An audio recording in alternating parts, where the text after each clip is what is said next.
বিবির পুকুর ব্রিটিশ শাসনামলে ১৬০০ খ্রিস্টাব্দের প্রথম দিকে খ্রিস্টান ধর্ম প্রচারকরা বরিশালে আসে। সেই সময় জানা যায় উইলিয়াম ক্যারি পর্তুগিজ দস্যুদের কাছ থেকে জিন্নাত বিবি নামে এক মুসলিম মেয়েকে উদ্ধার করে আর তাকে লালন পালন করে।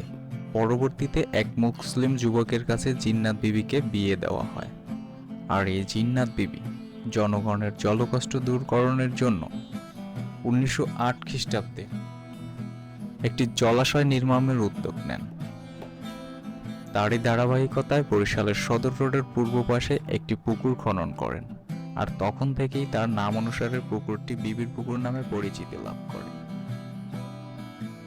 এখন আনুমানিক রাত ৮টা বেজে ৩০ মিনিট। তো এই মুহূর্তে আমি আছি বরিশাল সদর রোডের বিবির পুকুর পাড়ে। তো আপনারা দেখতেই পাচ্ছেন রাতের বরিশালের সদর রোডের আলোক জ্বালানি। তো বিশেষ করে সন্ধ্যার পর থেকে মোটামুটি রাত 10টা সাড়ে 10টা পর্যন্ত এখানে লোকে পরিপূর্ণ থাকে এবং বিভিন্ন রকমের বসার স্পেস প্লাস ফাস্টফুড আইটেম আছে। আপনারা আসলে সেগুলো ট্রাই করতে পারেন এবং উপভোগ করতে পারেন রাতের সদর রোড প্লাস বিবির পুকুর পাড়ের আশেপাশের ভিউগুলো। তো দেখতে দেখতে আমার চোখে এমন একটি জিনিস আটকে গেল যেটা আসলে ক্যামেরাবন্দি করতে না করেই পারলাম না। তো ফাইনালি আপনাদেরকে সেটাও দেখানোর চেষ্টা করতেছি। তো এতদিন জানতাম যে কুকুরের লেজ কখনো সোজা হয় না, বাট ফাইনালি আপনারা দেখতেছেন যে এই কুকুরটার আসলে কোনো লেজই নেই।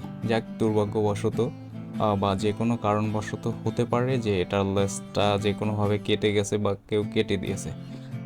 জাস্ট ফর ফান, কেউ অন্যভাবে নেবেন না, জাস্ট চোখে পড়লো আর সেই কারণে আসলে ভিডিওটি ধারণ করলাম আর আপনাদেরকে দেখানোর চেষ্টা করতেছি। তো অতঃপর আমি আর ভিডিওটি বেশি বড় করব না। যদি আপনারা বরিশাল সদরে আসেন অবশ্যই সন্ধ্যার পরে এখানে আসলে অনেক আনন্দ উপভোগ করতে পারবেন। তো ভালো থাকবেন সবাই, দেখা হবে আবার পরবর্তী কোনো নতুন ভিডিওতে।